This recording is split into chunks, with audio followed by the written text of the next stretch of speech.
Hi, in this video, I'm going to show you how you can find your previous search history on Firefox browser app using your smartphone. If this video helped, please like and subscribe. So if you had searched any page or you had made any search and you wish to find the history or go back to a previous page that you had searched, it's pretty simple.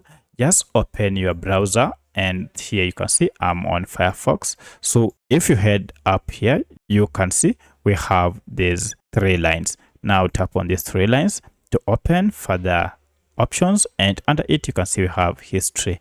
Now if I tap on history, you will see the previous pages or previous websites that I have visited. Now from here you can just tap on any of the searches that you had performed. For instance, if I want to go to this Wikipedia search that I made, just tap on it and you'll be redirected to that previous search. You can further access your previous searches if you had opened in tabs by just tapping on these tabs, and you should see various pages that you had visited and then choose any of them.